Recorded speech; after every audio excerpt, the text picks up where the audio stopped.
There is a specific moment that almost everyone in a twin flame connection can identify.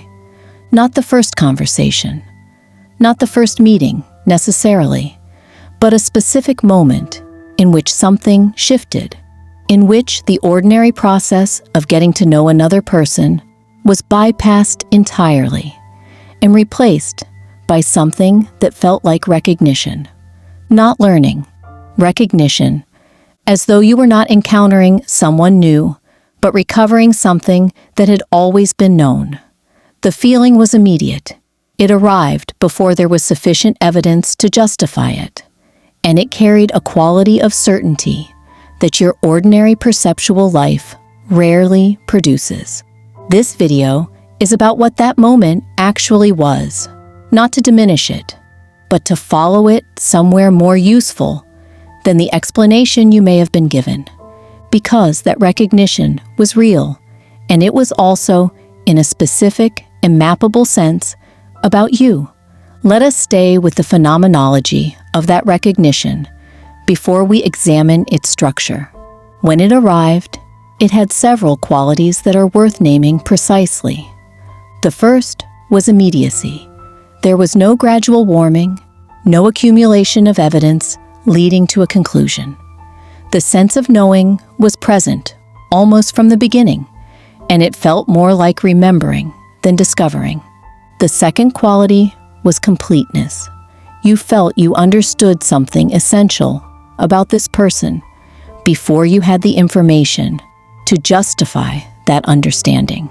There was a sense of seeing them, of being seen, that bypassed the ordinary social surface entirely. The third quality, and this is the one worth sitting with most carefully, was that the recognized figure was luminous. They carried a quality of aliveness, of significance, of meaning, that made the rest of your relational life feel comparatively flat.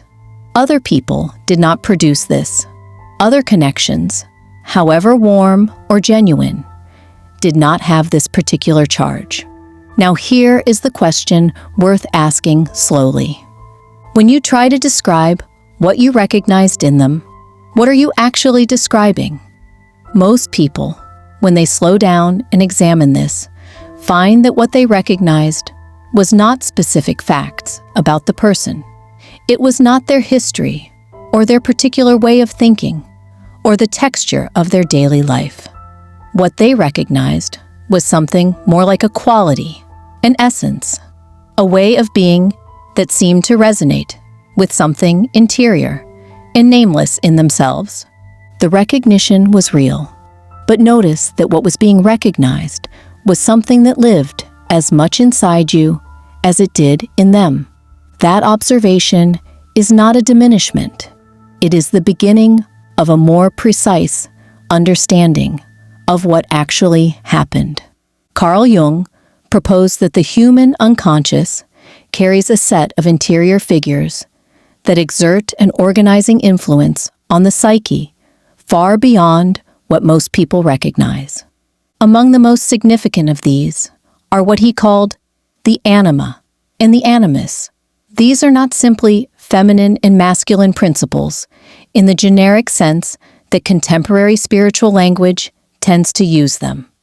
They are specific, complex, deeply personal interior images that accumulate over the course of a lifetime, shaped by early experience, by the contrasexual parent, by cultural inheritance, by everything the psyche has encountered, and not yet consciously integrated about the qualities it associates with the other.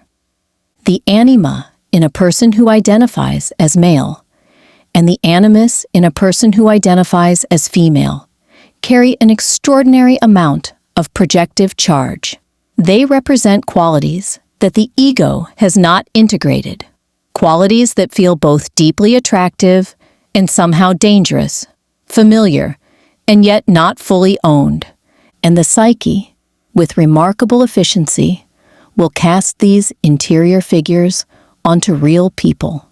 This is not a failure of perception. It is a structural feature of how the unconscious makes contact with consciousness. It takes the interior image and locates it in someone whose actual qualities resonate closely enough to sustain the projection. And then it produces, in the person doing the projecting, an experience of recognition so immediate and so charged that it bypasses all ordinary critical evaluation.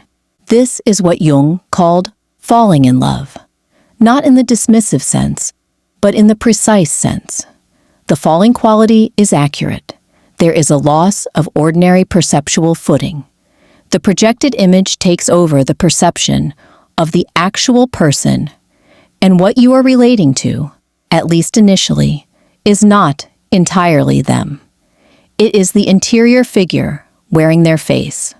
The twin flame encounter has this quality with unusual intensity. The recognition is faster, the charge is higher, the sense of cosmic significance is stronger.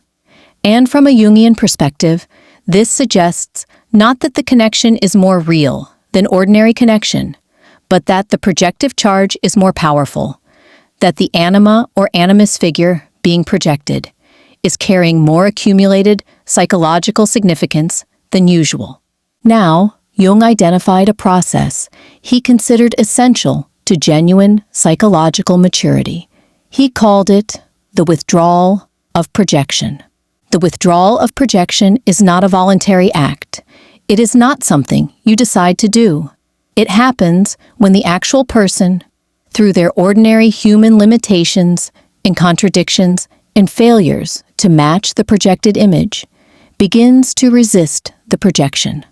When reality presses back against the luminous figure you placed onto them. This is the moment the twin flame community calls the fall or disillusionment, or sometimes the beginning of the runner dynamic. The projected image begins to crack.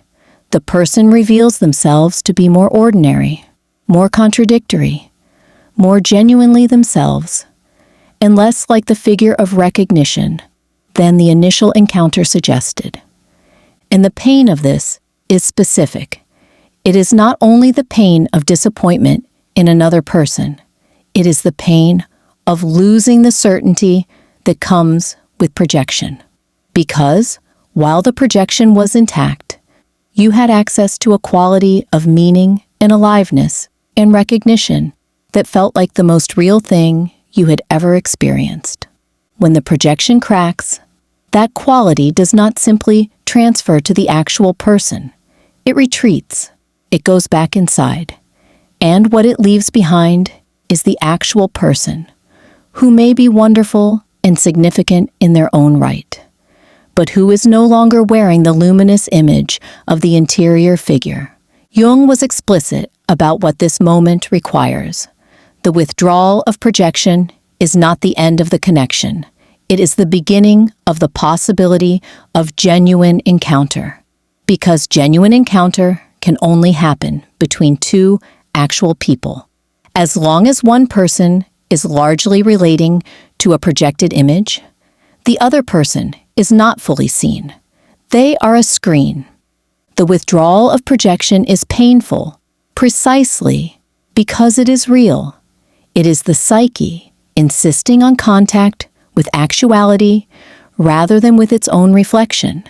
And here is what makes it generative rather than merely devastating. The projected image, the anima or animus figure, carries genuine information about what the projecting person most needs to integrate in themselves. The qualities that made the recognition so immediate, the luminosity, the sense of essential familiarity, those qualities are not foreign to you. They live in you, unintegrated, carried by the interior figure that you cast onto this person. The withdrawal of projection is an invitation to bring those qualities home. So what does this mean for the experience you are currently inside? If the recognition was in part a projection, if what felt like knowing them was in part an encounter with your own interior figure, this does not mean the connection is not real. It means the connection is real on two levels simultaneously, and that most people in it are only consciously navigating one of them. The level of the actual person, their qualities, their history, their genuine resonance with something in you that exists independently of projection. This is real and worth taking seriously. And the level of the projected image, the interior figure that chose this person as its screen.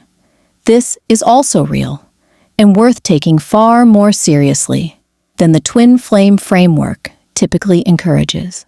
Because the projected image is not simply an error. It is a communication from the unconscious about what the self most urgently needs to integrate. The qualities you saw in this person in that first recognition, the ones that felt luminous and already known, those are not qualities that belong only to them. They are qualities that belong to you. They live in the shadow, in the unintegrated self, in the parts of the psyche that have not yet been brought into conscious ownership. James Hollis writes that what we seek in the other is always, in some essential way, what we have not yet found in ourselves. The beloved is not wrong to be sought, but the beloved cannot deliver what only integration can provide. And when we expect them to, we are asking the actual person to carry a weight that no actual person can sustain. The invitation the twin flame connection is making, underneath the longing and the recognition and the pain of disillusionment, is toward that integration, toward asking, not only what do I see in this person, but what in me is producing that seeing. What interior figure have I been carrying that is so charged with accumulated significance that it could produce an experience of recognition, this immediate and this total? That question does not resolve the connection. It deepens it. It deepens it by making it about something more than two people finding each other. It makes it about a self in the process of becoming more fully its own. Come back to the present moment for a moment. Bring to mind the quality of that first recognition, not the story around it, just the felt quality, the immediacy, the luminosity, the sense of something known. Now ask, very gently, where in you that quality lives. Not in them, in you. Because that quality is yours. It was always yours. The person did not create it. They activated it. They gave the interior figure a face and a context and a set of experiences through which it could become conscious. And now, whether the connection continues or not, whether they are present or absent, whether anything resolves in the way you hoped it might, that quality remains accessible, not through them, through the patient, honest, often difficult work of asking what the interior figure was carrying that you have not yet brought home to yourself. Jung wrote that projection is not a mistake to be corrected, but a developmental stage to be moved through. The goal is not to stop projecting. The goal is to develop enough consciousness to recognize when you are projecting and to use that recognition as a map back to something in yourself that is asking to be seen. The twin flame connection, at its most honest, is that kind of map. Not a map to another person, a map to the parts of yourself that you have not yet been able to meet directly. What was it that you recognized in them, that you have not yet fully recognized in yourself? That question is not the end of the connection. It may be its truest beginning.